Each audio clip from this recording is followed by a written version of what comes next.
സ്വർഗീയനാദം ശ്രവിക്കുന്ന എല്ലാ മാന്യ സ്നേഹിതർക്കും പ്രഭാതവന്ദനങ്ങൾ അറിയിക്കുന്നു.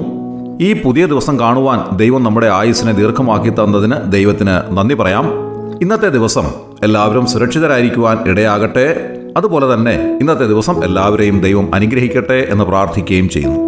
സ്വന്തമായി ഒരു വീടുണ്ടാക്കുക എന്ന് പറയുന്നത് എല്ലാവരുടെയും ജീവിതത്തിലെ ഒരു വലിയ ആഗ്രഹമാണ്. ഇത് മനുഷ്യർക്ക് മാത്രമല്ല, പക്ഷിമൃഗാദികൾക്കെല്ലാം ഈ ആഗ്രഹങ്ങളുണ്ട്. അതുകൊണ്ട് അവരവരുടെ വാസസ്ഥലങ്ങൾ കണ്ടെത്തുന്നതിൽ പക്ഷിമൃഗാദികൾ എല്ലാവരും ഒരുപോലെ ശ്രദ്ധാലുക്കളാണ്. പക്ഷികളുടെ കാര്യം എടുത്തു നോക്കുക. അവിടെ ഓരോ ഇനം പക്ഷികളും അവയുടെ വാസസ്ഥലം നിർമ്മിക്കുന്നത് ഒരേപോലെ തന്നെയാണ്. മൃഗങ്ങളാണെങ്കിൽ അവയുടെ വാസസ്ഥലങ്ങൾ കണ്ടെത്തുകയാണ്. മനുഷ്യനെ സംബന്ധിച്ചാണെങ്കിൽ മനുഷ്യൻ വാസസ്ഥലങ്ങൾ ഉണ്ടാക്കിയെടുക്കുകയാണ്. കാലങ്ങൾ മാറി മാറി വരുന്തോറും വീട് നിർമ്മാണത്തിന് വളരെയധികം വൈവിധ്യങ്ങൾ ഉണ്ടാകുന്നു. പഴയ കാലങ്ങളിലെ വീട് നിർമ്മാണത്തിന് ദീർഘകാലയളവ് വേണ്ടായിരുന്നു. എന്നാൽ ഈ കാലത്ത് അങ്ങനെയല്ല. വലിയ വലിയ വീടുകൾ നിർമ്മിക്കുന്നതിന് വളരെയധികം സമയം ആവശ്യമാണ്. വാസ്തവത്തിൽ ഈ തലമുറയിൽ ജീവിച്ചിരിക്കുന്ന നാം ഭാഗ്യമുള്ളവരാണ്. കാരണം പഴമയും പുതുമയും കാണുവാൻ നമുക്കിടയായി എന്നുള്ളത് തന്നെയാണ്. പഴയ കാലത്തെ വീടുകളുടെ സ്ഥിതിയും ഈ പുതിയ കാലത്തുള്ളതായ ആധുനിക സൗകര്യങ്ങളോടുകൂടിയ വീടുകളുടെ നിലയും കാണുവാൻ നമുക്ക് സാധിക്കുന്നു. അത് വാസ്തവത്തിൽ ഒരു അനുഗ്രഹമാണ് എന്ന് സമ്മതിക്കാതെ തരമില്ല. ഓരോ രാജ്യങ്ങളിലെയും പ്രകൃതിക്ക് അനുയോജ്യമായ, കാലാവസ്ഥയ്ക്ക് അനുയോജ്യമായ വീടുകളാണ് നിർമ്മിക്കാറുള്ളത്. ഇന്ത്യയിലെ വീട് നിർമ്മാണത്തിന് ഒരു സങ്കല്പമുണ്ട്. ആ സങ്കല്പത്തിനനുസരണമായിട്ടാണ് അവിടെ ചെയ്യാറുള്ളത്.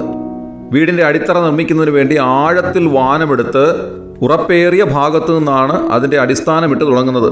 അങ്ങനെ അടിസ്ഥാനമിട്ടതിന് ശേഷം അതിൻ്റെ മുകളിൽ തറ പണിത് ആ തറയ്ക്ക് മുകളിൽ ഭിത്തി കെട്ടി ഭിത്തിയുടെ മുകളിൽ മേൽക്കൂര ഉറപ്പിച്ച് അങ്ങനെ ഒരു സങ്കല്പമാണ് നമുക്കുള്ളത്.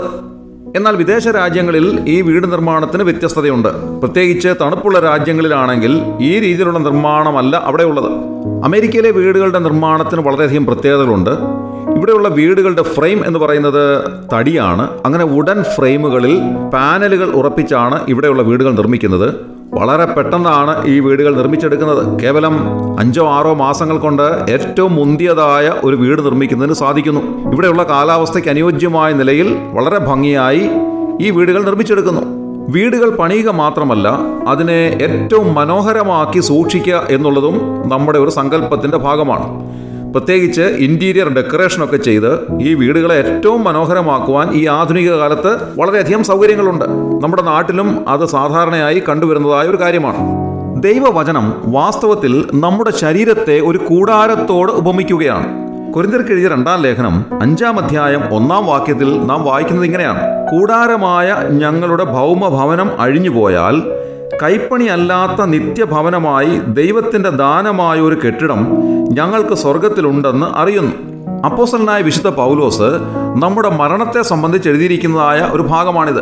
താൻ പറയുകയാണ്, ഞങ്ങളുടെ ശരീരമാകുന്ന കൂടാരമായ ഈ ഭൗമ ഭവനം അഴിഞ്ഞുപോയാൽ കൈപ്പണിയല്ലാത്ത ഒരു ഭവനം ഞങ്ങൾക്ക് സ്വർഗത്തിലുണ്ട്. എന്താണ് ഇതിൻ്റെ അർത്ഥം?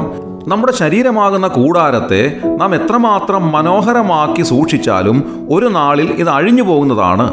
ഇത് മരണത്തോടുകൂടെ മാറ്റപ്പെടുന്നതാണ്. എന്നാൽ ഇതിൻ്റെ ഉള്ളിലുള്ള ഒരാത്മാവ് നമുക്കുണ്ട്.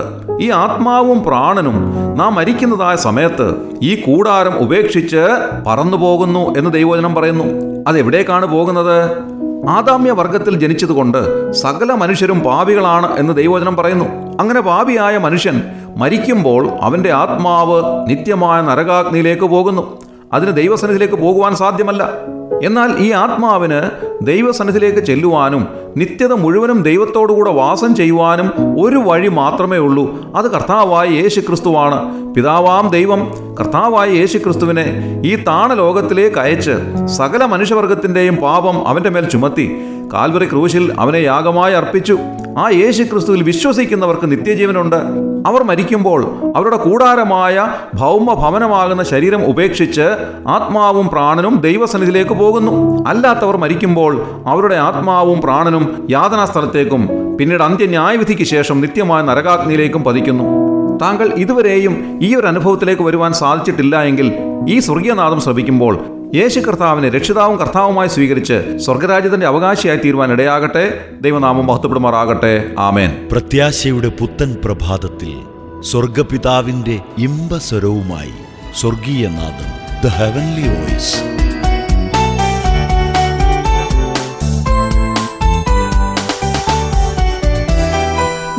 നിത്യതയിലെനിക്കായി നിത്യമാം ഭവനം പാതമൊരുക്കി മോക്ഷനഗരമതിൽ. നിത്യതയിലെനിക്കായി നിത്യമാം ഭവനം പാതമൊരുക്കി മോക്ഷനഗരമതിൽ. സ്വർഗസിയോനിൽ മനോഹരദേശത്തിൽ അളവും വീണതിനാൽ നല്ലൊരവകാശമെനിക്കു സ്വന്തം. സ്വർഗസിയോനിൽ മനോഹരദേശത്തിൽ അളവും വീണതിനാൽ നല്ലൊരവകാശമെനിക്കു സ്വന്തം. ഈ മൺകൂടാരമാം ഭവനം വിട്ടു ഞാൻ പറന്നുയരും.